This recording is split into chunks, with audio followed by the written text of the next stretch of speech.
Hermanos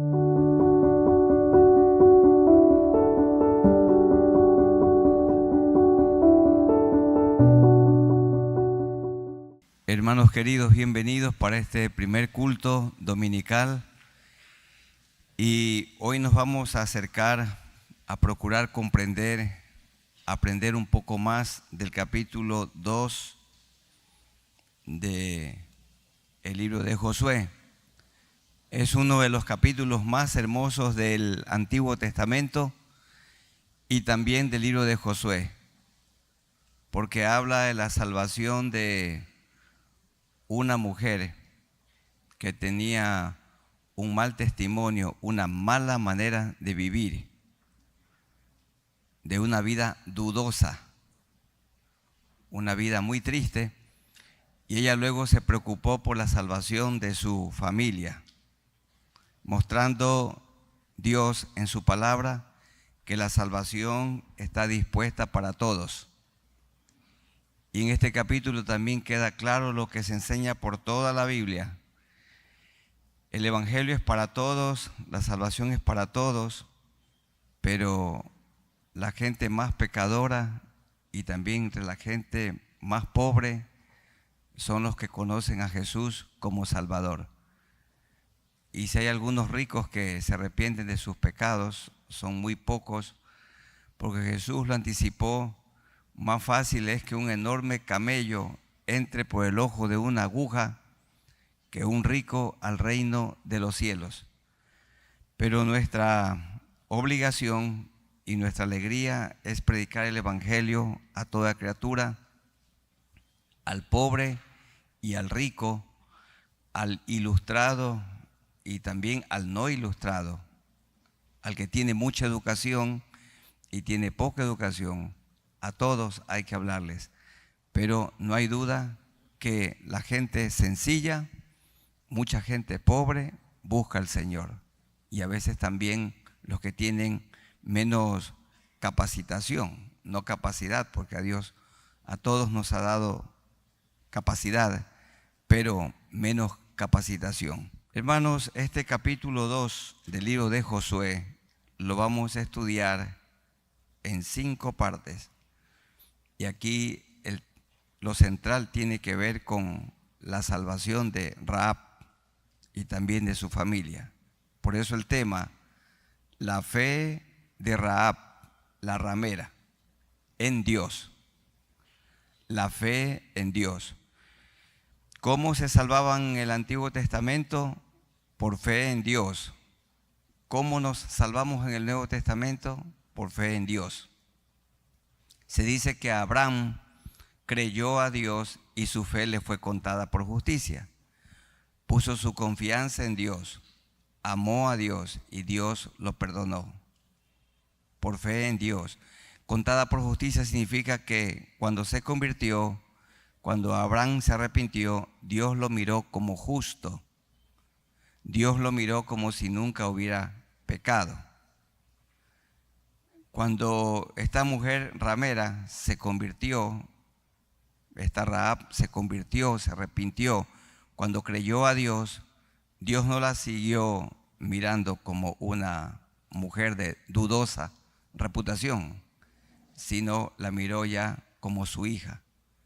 Y así de bueno es el Señor. La fe también de Rahab le fue contada por justicia. El tema creo está muy bien, la fe de Rahab, pero en Dios, porque hay personas que dicen, yo le tengo fe al médico. La fe no tiene que estar en el médico.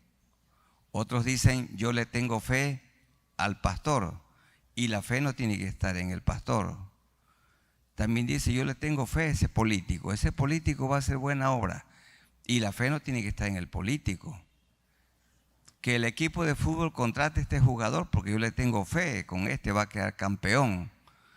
Pero la fe tiene que estar en Dios, la confianza absoluta en Él. Número 1, Josué envió 2 espías a reconocer la tierra y a Jericó. Eso dicen los versículos 1 al 7. ¿Recuerdan la triste experiencia de hace 40 años cuando Moisés envió 12 espías, 12 príncipes, y solamente 2 trajeron un informe positivo, un informe bueno. Parece que Josué se acordó de eso y dijo: mandar a 12 otra vez no conviene, porque fue un fracaso. Y como hubo 2 espías solamente que trajeron un buen informe, 2 que pusieron su fe en Dios, ahora él nombró a 2. Y lo vemos que lo hizo de manera privada, no lo hizo público. Algunos maestros de la Biblia dicen que los 2 espías eran otra vez el viejo Caleb y el sumo sacerdote Eleazar. Pero el problema con esa afirmación es que la Biblia no lo dice. No dice, es una inferencia, es una interpretación.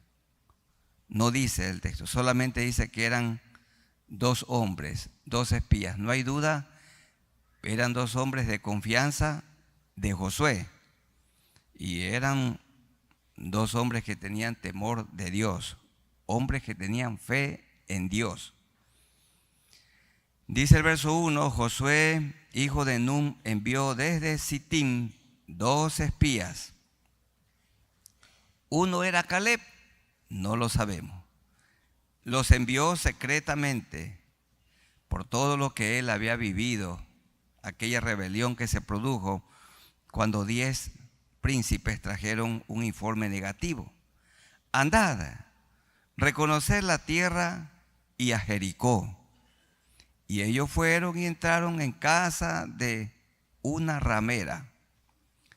Permítanme una palabra un poco grosera, pero otra versión dice, entraron a la casa de una prostituta. ¿Y por qué? Porque es común que a la casa de una persona así entren hombres. Y de esa manera la sospecha sería menor. Entraron a la casa de una ramera. Pero estos hombres no se acostaron con la ramera. Estos hombres fueron enviados por Dios porque allá había un corazón de una mujer que algo nuevo en ella había nacido. Y posaron allí. Aunque allí estuvieron, no se acostaron con ella de ninguna manera. Y fue dado aviso al rey de Jericó, así como también le llegó la noticia al rey de Nínive. Solamente que el rey de Jericó obró de una manera y veremos luego que el rey de Nínive obró de otra manera. El de Jericó no creyó, el de Nínive sí creyó. En Dios le fue dado aviso diciendo: he aquí, hombres de los hijos de Israel han venido aquí esta noche para espiar la tierra. Efectivamente, venían, dice el verso 1, para reconocerla. Esto sí estaba avalado por Dios. Cuando enviaron 12 príncipes, eso no estaba avalado por Dios, no estaba aprobado. Esa fue una idea, un plan de Moisés, y no le salió bien, porque ellos tenían que seguir la nube. No tenían para qué enviar espías delante, sino seguir fielmente. Allí estaba Dios. Entonces el rey de Jericó no obró como el de Nínive. Envió a decir a Rahab de una, sin averiguar mucho: saca a los hombres que han venido a ti y han entrado a tu casa, porque han venido para espiar toda la tierra. El pueblo de Israel estaba frente a Jericó, el río Jordán estaba desbordado. Ellos dentro de Jericó estaban un poco tranquilos porque les parecía que durante esa inundación difícilmente el pueblo pueda acercarse hasta Jericó. Recuerden, frente a Jericó, en los campos de Moab, 2.500.000 personas. Otros dicen 3 millones, un enorme pueblo, multitudes. Pero la mujer, esta mujer que Dios había tocado ya su mente y corazón, verso 4, había tomado a los 2 hombres y los había escondido. En el verso 4, y dijo: es verdad que unos hombres vinieron a mí, pero no supe de dónde eran. Muchos se preguntan cómo es que una mujer cristiana mintió, pero es que aquí Rahab no es cristiana. Aquí está hablando y obrando como una mujer no regenerada. Y la gente no regenerada, la gente pagana, miente. El cristiano no miente. Pero el no creyente miente. Porque el creyente no puede mentir. Y cuando miente, el Espíritu Santo de Dios lo turba, le redarguye, le habla, lo aflige hasta que se arrepiente. Y si no le redarguye el Espíritu Santo, quiere decir que no está dentro de él o de ella. Yo no sé cómo se sienten ustedes, hermanos, cuando pecan. Yo puedo dar testimonio por mi vida, pero es insoportable. Me siento muy triste delante de Dios, me turbo, me entristezco y tengo un solo camino: buscar un lugar, doblar mis rodillas y decir: Señor, pequé. Yo te confieso mi pecado, pequé, mentí. El Espíritu Santo de Dios en la vida del creyente no le deja pecar, y cuando peca le redarguye. En cambio, con el impío, con el no creyente, no pasa nada. El que no tiene a Dios mata, asesina y vuelve a matar y no pasa nada. En el creyente no. Esto es imposible, porque Dios vive dentro de nosotros. Él es espíritu y Él no nos deja pecar. Y cuando pecamos, un hombre que le habla a su esposa grosera, de manera grosera, ese hombre no puede estar tranquilo. ¿Cómo yo subiría a predicar aquí, en este púlpito, en este escenario, habiendo ofendido a mi esposa con una palabra grosera hoy en la mañana? Imposible. Solo podría subir aquí pidiéndole perdón a ella. ¿Cómo la voy a ofender? El Espíritu Santo nos redarguye. No hay pequeñas mentiras. Si mentimos, el Espíritu Santo obra. Así que ella mintió y también traicionó, porque estaba guardando a 2 hombres enemigos del pueblo de Jericó, porque estaba obrando como una mujer que no tenía aún a Dios. Y así obra el que no tiene a Dios. Tan difícil es creerle a los que nos gobiernan. Yo creo que algunos dicen la verdad, pero nos preguntamos hoy: ¿quién dice la verdad? Tenemos 2 candidatos para poder elegir, hermanos, y la buena pregunta es: ¿quién dice la verdad? Ahora tenemos que pedirle al Señor que nos guíe para poder elegir con sabiduría. Dios decide, Dios ya tiene predeterminado, pero debemos de elegir con sabiduría, doblando las rodillas y decir: Señor, guíame, para no elegir conforme a los comentarios, sin indagar, sin averiguar bien. Y una vez hecho esto, entonces tomar la decisión. Es verdad, dice. Y miren cómo ella montó una mentira, como miente el que no tiene temor de Dios, pues. Y cuando se iba a cerrar la puerta, siendo ya oscuro, todo esto es falso, esos hombres se salieron y no sé a dónde han ido. ¿Qué se puede esperar de una prostituta, de una ramera? ¿Qué se puede esperar? Cuando está con un hombre allí, ella lo que espera es la paga. ¿Qué le va a decir la verdad? Ese es su estilo de vida, horrible. No sé dónde se han ido. Seguidlos a prisa, corran y los alcanzaréis. Le hizo todo un drama. podía trabajar en el teatro, podía ser una actriz esta. Mas ella los había hecho subir al terrado, le decimos aquí en esta ciudad el altillo, al terrado, y los había escondido entre los manojos de lino que tenía puestos en el terrado. Ahora todo esto era dirigido por Dios, no hay duda.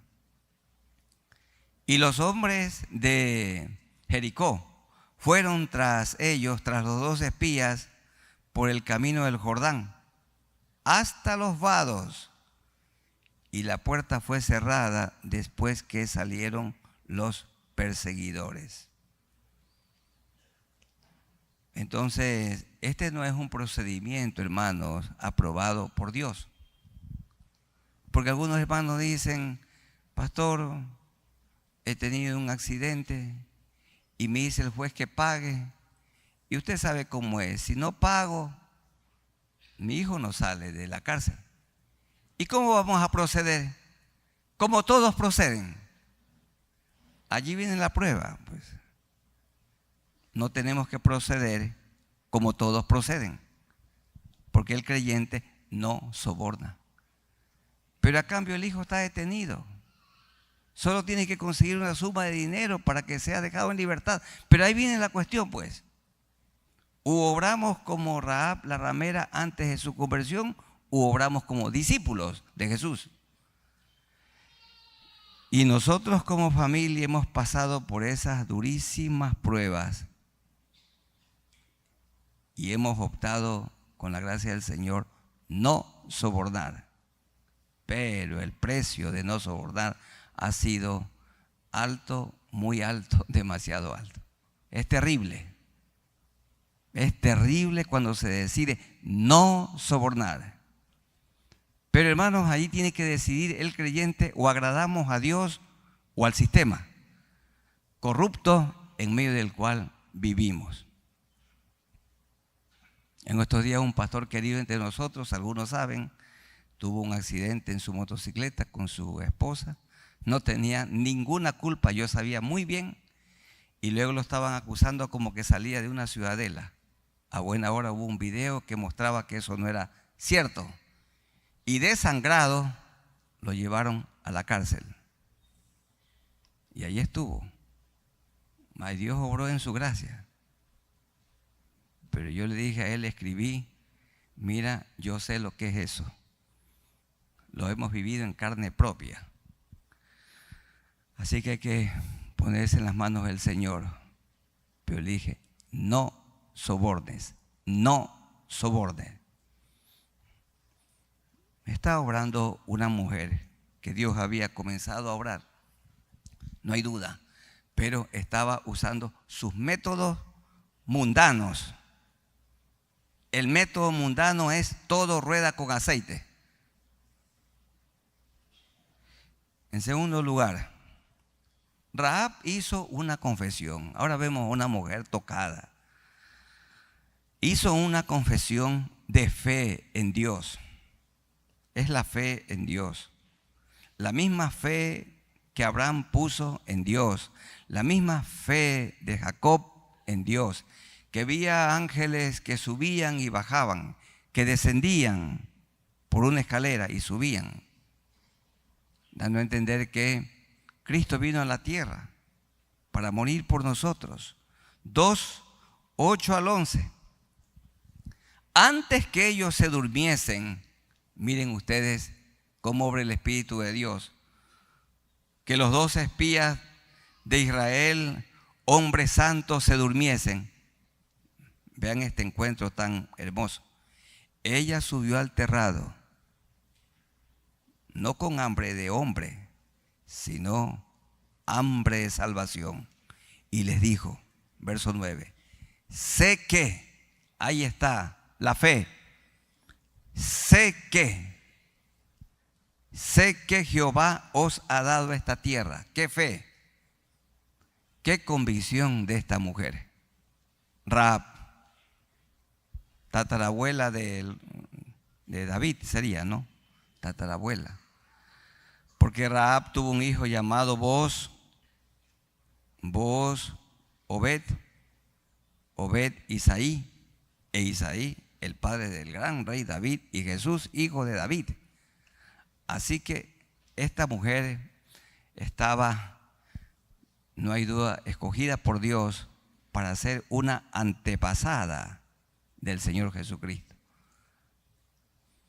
Hay algunos padres que son un poco orgullosos.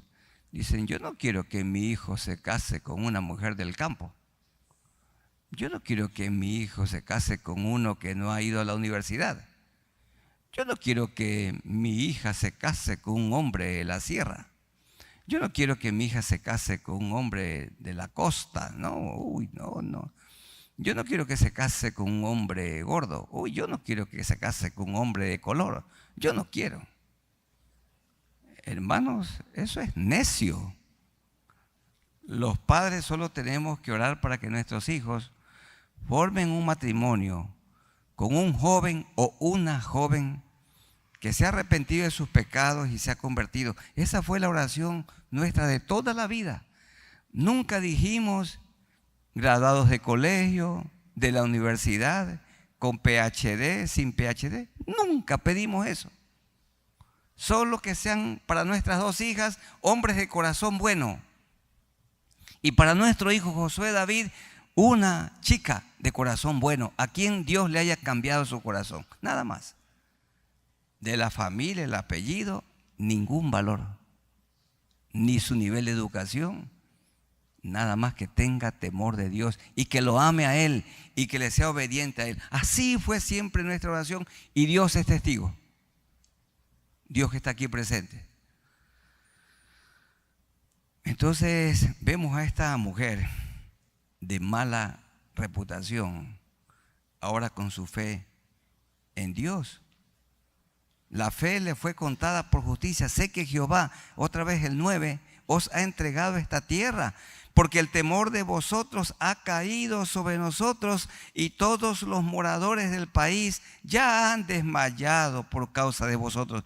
Ese es el informe que Josué quería oír y que los dos espías le llevaron. Mira, Josué, es el momento de tomar la ciudad, porque el corazón de ellos ha desmayado.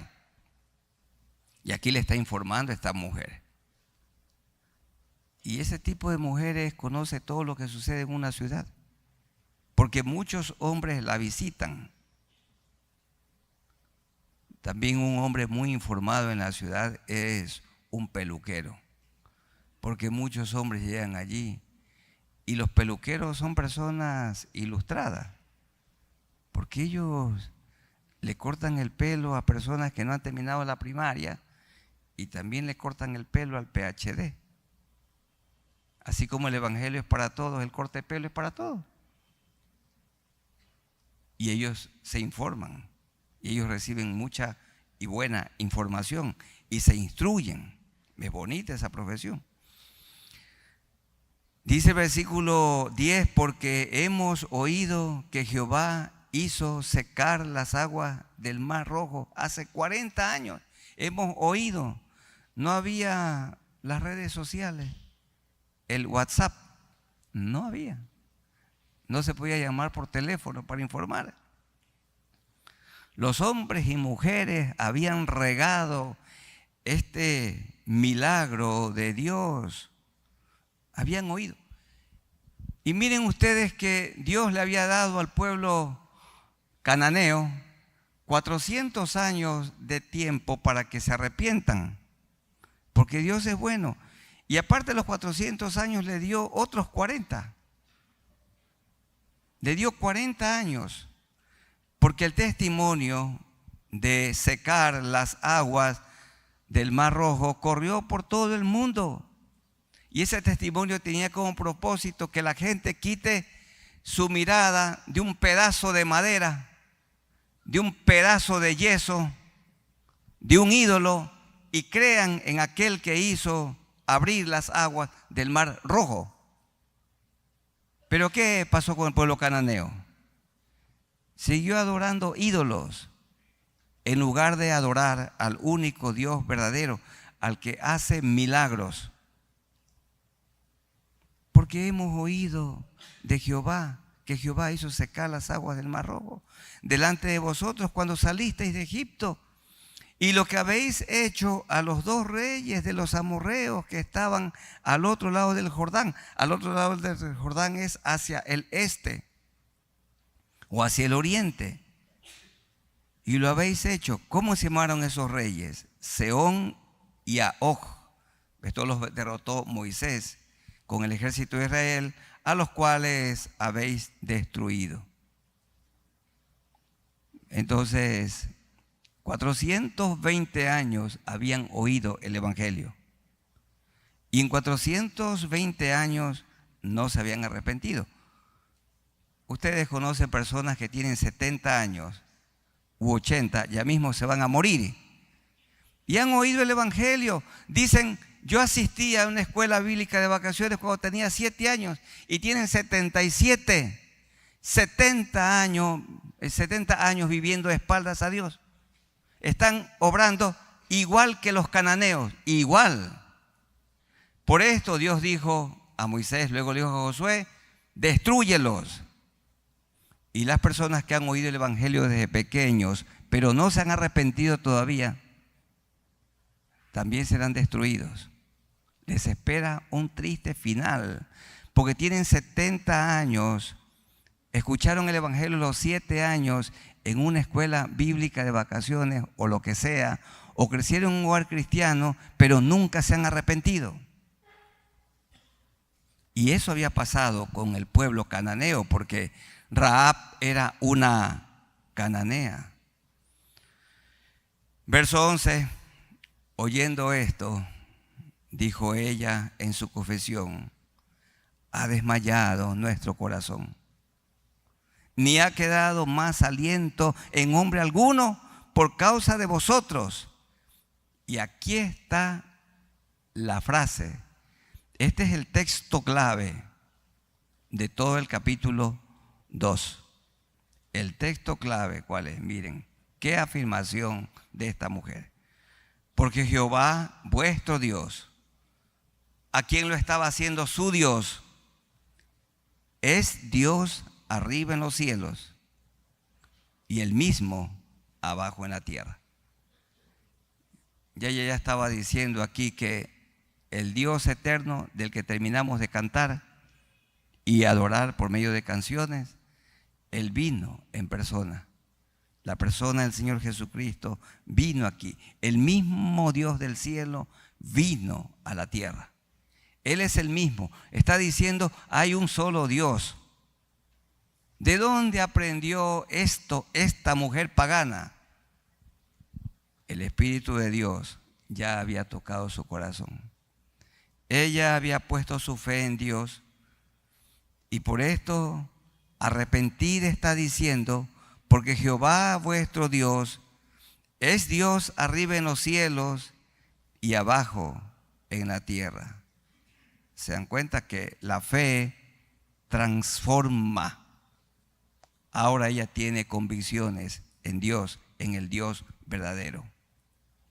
¿Cuál es el segundo punto? Rahab hizo su confesión de fe en Dios. La fe en Dios. Yo estoy bien convencido que aquí hay personas que no tienen fe en Dios. Y permítanme decirles que estoy convencido que aún hay personas que se han bautizado y han crecido en una familia cristiana, pero no tienen fe en Dios. ¿Por qué digo que no tienen fe en Dios? Porque sus frutos no son dignos de un genuino arrepentimiento. Sus frutos, su vida no demuestra que ha habido arrepentimiento, un cambio. Y es la ocasión para arrepentirse genuinamente. El tercer punto, Rahab, que ahora había puesto su fe en Dios, suplicó misericordia, no solo para ella, porque ella ya tuvo paz en el corazón, porque sus pecados fueron perdonados.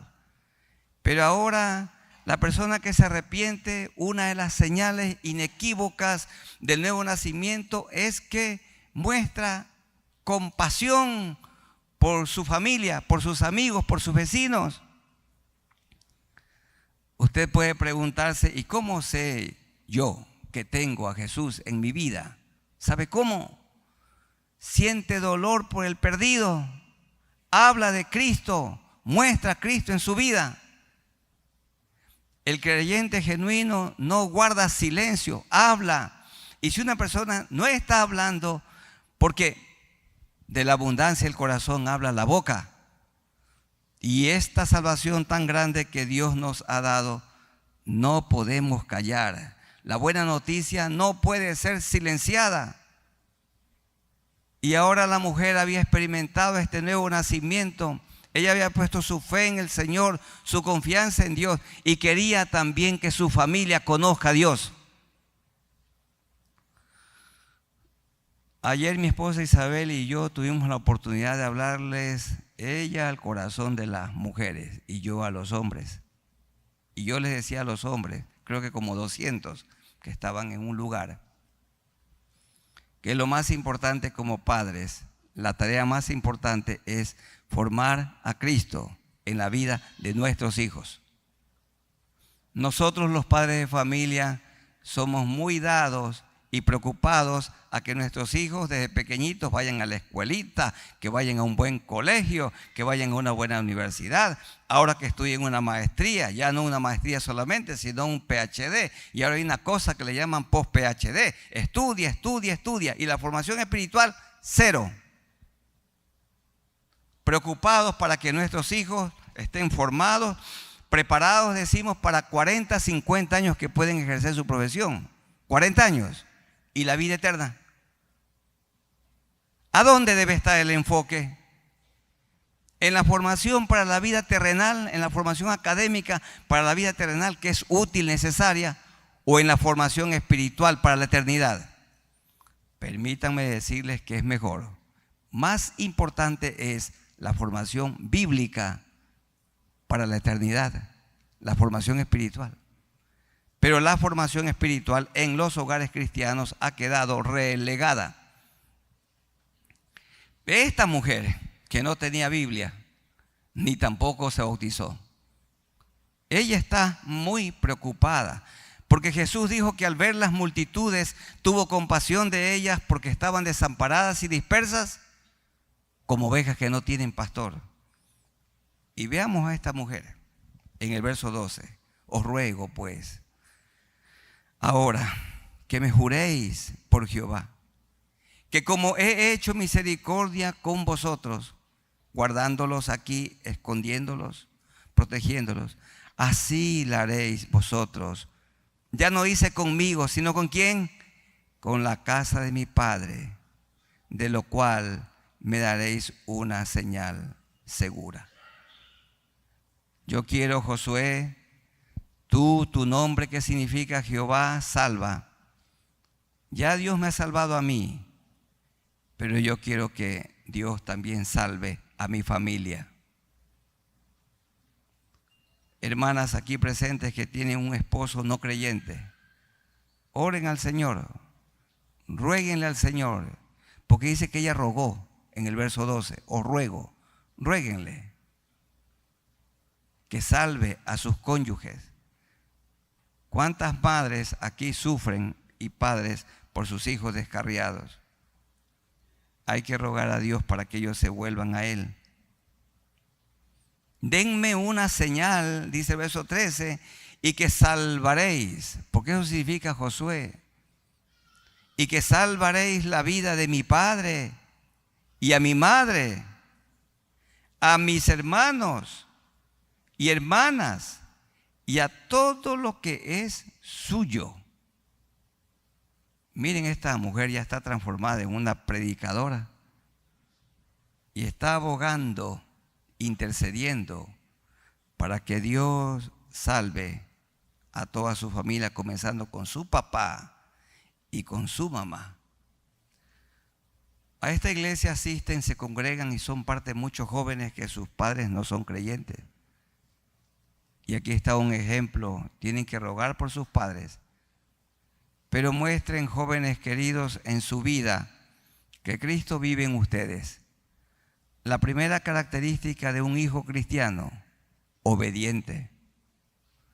obedezcan en todo a sus padres, y que salvaréis la vida de mi padre, de mi madre, de mis hermanos y todos los seres queridos, y que libraréis de la muerte, porque la paga del pecado es muerte, y que libraréis nuestras vidas de la muerte. Cuando le predicamos el evangelio a una persona, se libra de la muerte eterna. Verso 14, ellos le respondieron: nuestra vida responderá por la vuestra. No te preocupes. Si no denunciareis este asunto nuestro, que nos escondisteis aquí, y cuando Jehová, qué fe de estos dos espías, nos haya dado la tierra, nosotros haremos contigo misericordia y verdad.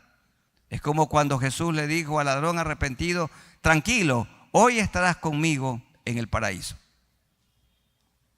Y cuando el ladrón arrepentido oyó: hoy estarás conmigo en el paraíso, él guardó silencio y tuvo paz y murió en paz, con paz en su corazón. Ahora veamos el punto número 4. En los versos 15 al 16 se dice que los dos espías fueron descolgados de la casa de Rahab, que estaba sobre el muro, y luego regresaron a su amo, regresaron a Josué. Del 17 al 21, el cuarto punto. Rahab mostró su fe en Dios por medio de una acción. Una acción fue interceder, rogar a Dios, a los espías, por la salvación de su familia. Pero tenemos otra acción en los versículos 17 al 21, por medio de una acción. Una acción que un creyente muestra cuando ha nacido de nuevo es que anhela bautizarse, se bautiza. Porque cuando dice yo quiero bautizarme, está diciendo yo quiero dar testimonio público de lo que Cristo ha hecho en mí. Ese es el bautismo, un testimonio externo de un cambio interno. Y ella quería dar a conocer una acción pública. Y ellos le dijeron: nosotros quedaremos libres de este juramento con que nos has juramentado. Ve aquí, cuando nosotros entremos en la tierra, tú atarás este cordón rojo de grana. No hay la menor duda, representa la sangre que Jesús derramaría en la cruz del Calvario. Sangre bendita que nos limpia de todo pecado y de toda maldad. Tú atarás este cordón de grana a la ventana por la cual nos has descolgado o nos descolgaste. Y como lo has pedido, reunirás en tu casa a tu padre y a tu madre y a tus hermanos y a toda la familia de tu padre. Esta es una célula evangelística. ¿Se dan cuenta, hermanos? Por esto, una de las maneras, yo creo que es la segunda forma como esta iglesia predica el evangelio. La primera es el evangelismo personal, pero la segunda es la concentración, invitando familias a una casa. Le llamábamos antiguamente grupos familiares, hoy les llamamos células evangelísticas. Su casa, hermanos, nuestra casa debe estar permanentemente llena de invitados a quienes le predicamos el evangelio. También Cornelio llenó su casa de invitados. Y se acuerda cuando le dijo: hoy estaré en tu casa, a Zaqueo. ¿Qué hizo Zaqueo? Llenó la casa con sus familiares, con sus amigos, sus compañeros de profesión, con sus vecinos. Y Mateo llenó también la casa y dijo: hoy ha venido aquí la salvación a esta casa. Y Cornelio en Hechos 10 llenó la casa. Y a Jesús lo vemos yendo de casa en casa, y a Pablo lo vemos yendo de casa en casa. Y aquí esta ciudad debe de haber cientos y miles de casas abiertas, llenas de gente escuchando cada semana la palabra de Dios. ¿Y qué creen que hizo Rahab? llenó la casa de todos sus familiares y parientes. Porque el que entraba en la casa se salvaba. El que quedaba fuera de la casa moría. Verso 19. Cualquiera que saliere fuera de las puertas de tu casa, su sangre será sobre su cabeza. Morirá. No tiene que salirse del pueblo de Dios. No tiene que volver atrás, como vuelve el perrito a comerse su vómito y la puerca lavada a revolcarse en el cieno. Así dice Pedro. Cualquiera que saliere fuera de las puertas de su casa, su sangre será sobre su cabeza y nosotros seremos sin culpa. Mas cualquiera que se estuviere en casa contigo, el que se estuviere, ¿quién se salva? El que permanece y también permanece en la iglesia.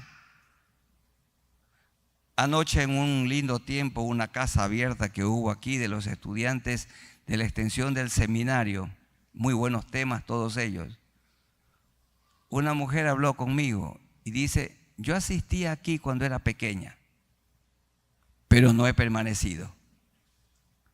Y la invité para que se reconcilie con el Señor. Yo venía aquí, pero no he perseverado. Hay muchos que ya no están porque no han perseverado. Los dos predicadores, los dos espías dijeron: tienen que permanecer dentro de la casa, tienen que estar en el pueblo de Dios, tienen que permanecer en su iglesia. Hay que permanecer, no hay que claudicar, no hay que retroceder. Nosotros seremos sin culpa si ustedes se salen, y nosotros sin culpa, mas cualquiera que se estuviere en casa contigo. Estar en casa es en la salvación que Cristo nos da. Su sangre será sobre nuestra cabeza si mano le tocare. Está diciendo: todas las personas que ingresen a la casa serán salvas. Toda persona que se arrepiente y viene a Cristo es salva. Toda persona. La salva eternamente. 20. Y si tú denunciares este nuestro asunto, nosotros quedaremos libres de este tu juramento con que nos has juramentado. Ella respondió: ¿qué convicciones? Era una mujer nueva. Ella dijo: sea así como habéis dicho. Luego los despidió y se fueron. Y ella ató el cordón de grana a la ventana. Ató el cordón de grana a la ventana como muestra de su fe en Dios, ella y su familia. Cuando estudiemos la toma de Jericó, ustedes van a ver cómo todo se derrumbó, excepto la muralla donde estaba la casa de Rahab, la ex ramera, la que había sido ramera y que había sido perdonada por el Señor. En último lugar, Josué recibió un informe, al fin, halagüeño, un informe alentador.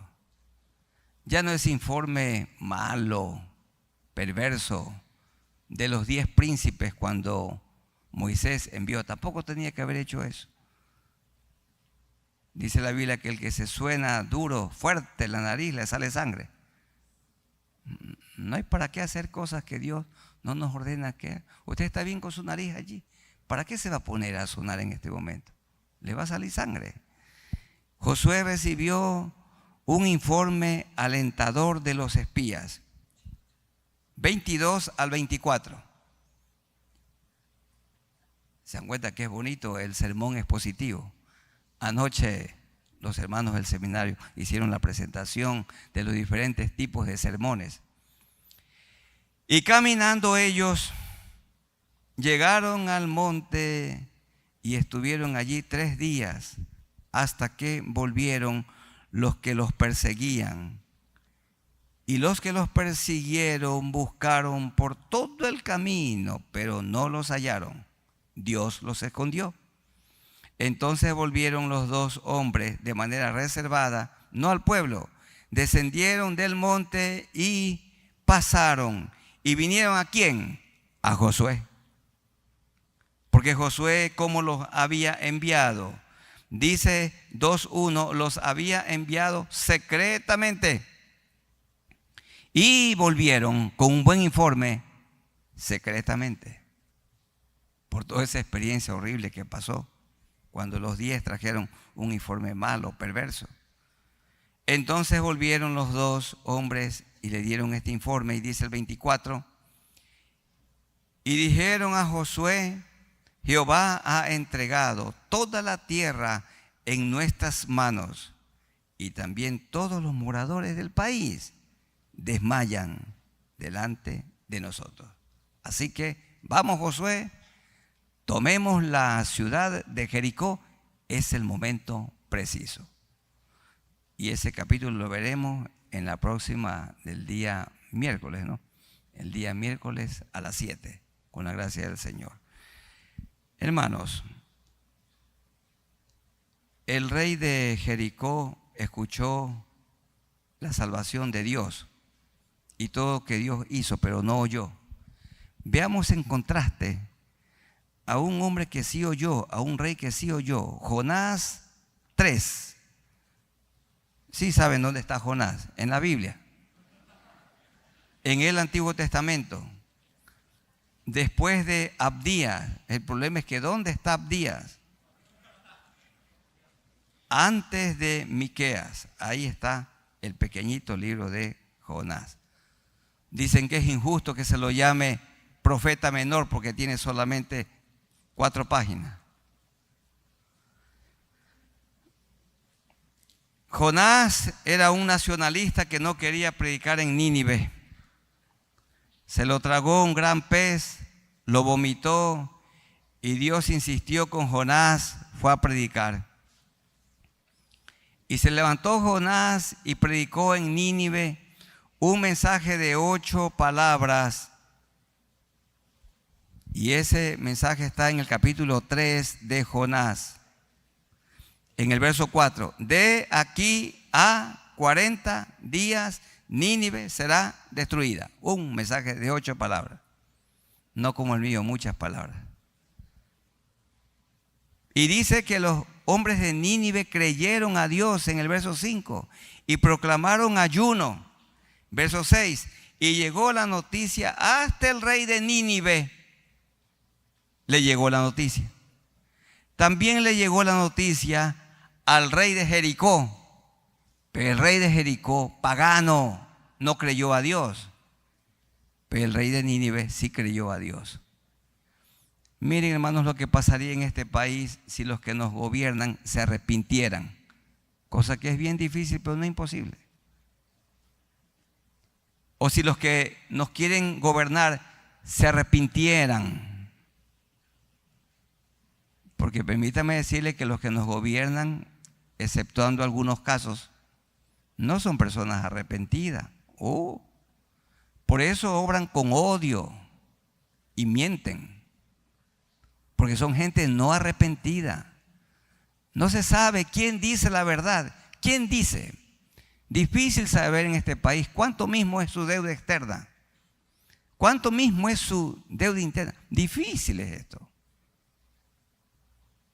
Pero aquí vemos que el rey, el presidente, se arrepintió.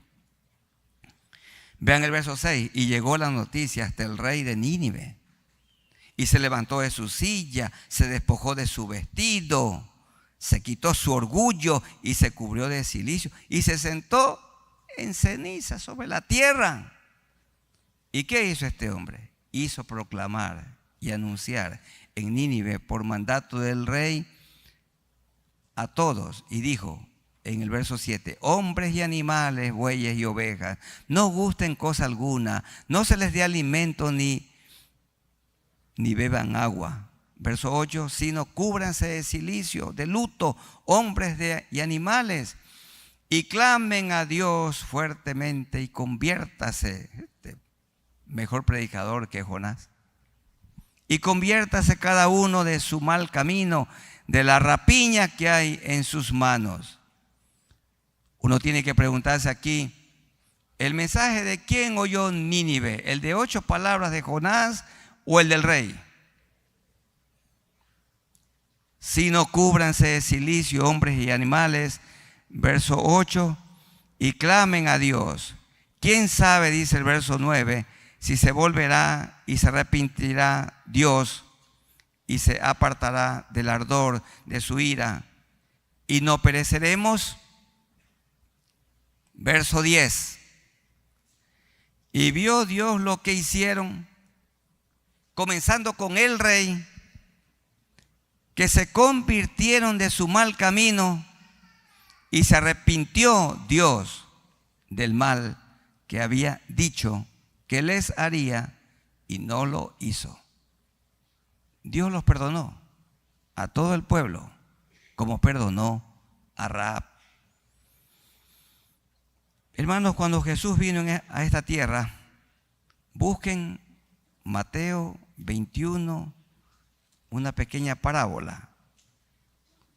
Aunque usted se sepa de memoria toda la Biblia, busquen la Biblia de todas maneras. Son tan estudiosos algunos hermanos. Leen la Biblia de tapa a tapa cada año. Se le nota nomás que la leen. Hay que ponerla en práctica. Mateo 21, 28 al 32. Le está hablando en el contexto, en el verso 23. Cuando vino al templo, los principales sacerdotes, decimos en nuestro país, los académicos, tenían mucha influencia económica, los pelucones. Y vinieron también los ancianos del pueblo y se acercaron a él mientras enseñaba y le dijeron, oye, ¿con qué autoridad haces estas cosas? ¿Y quién te dio esta autoridad? Jesús es Dios. Y luego les dijo una parábola en el 28. Pero, ¿qué os parece? 21, 28. Un hombre tenía 2 hijos y acercándose al primero, Israel le dijo, hijo, ve hoy a trabajar en mi viña. Respondiendo él dijo, no quiero. Pero después arrepentido fue. Este es el pueblo gentil. Dijo, no quiero. Despreció a Dios y después lo recibió. Y acercándose el otro, el judío, el israelita, le dijo de la misma manera. Y respondiendo, él dijo, sí, Señor, voy. Y no fue. ¿Cuál de los dos hizo la voluntad de su padre? Dijeron ellos, el primero, el que dijo no y después obedeció. Jesús les dijo, de cierto os digo que los publicanos eran las personas despreciadas del tiempo del Señor, porque le cobraban impuestos a Roma y también al pueblo de Israel. Cobraban impuestos a Israel para Roma. Los odiaban. Tenían mala reputación. Y ellos también extorsionaban. Al que tenía que pagar $100 le cobraban 200. Al que tenía que pagar 500 le cobraban 1000. Y eran odiados. Pero miren lo que Jesús dijo. De cierto os digo que los publicanos y las rameras, como Rahab, van delante de vosotros al reino de Dios. ¿Quiénes van delante de Dios? ¿Quiénes van primero al reino de los cielos? Los que más pecan, los que tienen una dudosa reputación. Los publicanos y las rameras van delante de vosotros, los ilustrados, los que se jactan de su conocimiento, de sus títulos, de las universidades en las que estudiaron, del poderío económico que han alcanzado, y se olvida que pronto se van a morir y que vuelven a la tierra porque de la tierra fueron hechos, y se vuelven orgullosos y envanecidos. Piensan que han prosperado por sus méritos y no le dan el crédito a Dios. Porque vino a vosotros Juan en camino de justicia y no le creísteis, pero los publicanos y las rameras le creyeron. Y también a Jesús, los publicanos y las rameras les creyeron o le creyeron. Y vosotros viendo esto, no os arrepentís o arrepentisteis después para creerle. Romanos 3:23. Así que cuando predicamos el Evangelio, la gente que mayoritariamente se convierte son los que más han pecado y son las personas de baja condición. Esto es ciertísimo. Romanos 3:23. Pero la salvación está dispuesta para todos. Los que se creen que son de otro nivel, de primera clase, de la clase alta, son también pecadores. Todos hemos pecado. Dice el verso 23 del 3, pobres y ricos, pequeños y grandes, académicos y no académicos, por cuanto todos pecaron. Todos están destituidos de la gloria de Dios. Todos pecaron. La paga del pecado es muerte. Pero el remedio, hermanos, el último versículo, Hechos 4. Busquen Hechos 4. Por cuanto todos han pecado, todos hemos pecado. Hechos 4:12. Y en ningún otro hay salvación. Rahab, la ramera, encontró la salvación en Dios. Puso su fe en Dios. Amigos aquí presentes, y aun los que creían que eran cristianos, discípulos de Jesús, pero bien puede ser que se han dado cuenta que no lo son, porque sus frutos no muestran un nuevo nacimiento. Y algunos que han estado escuchando esta predicación, Rahab puso su fe en Dios. Usted ponga su fe en Jesús. Hechos 4:12. Y en ningún otro hay salvación, porque no hay otro nombre bajo el cielo dado a los hombres en que podamos ser salvos. ¿Quién es el único Salvador? Verso 11. Jesús. Jesús es Dios encarnado, vino, nunca pecó, murió en la cruz, derramó su sangre.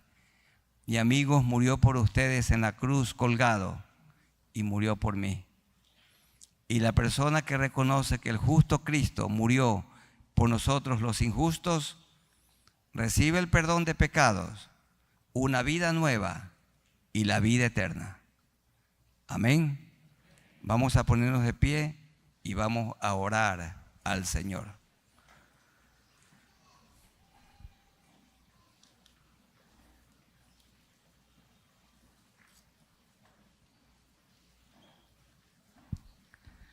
Amado Dios, a ti nos acercamos por Jesucristo, nuestro único Salvador.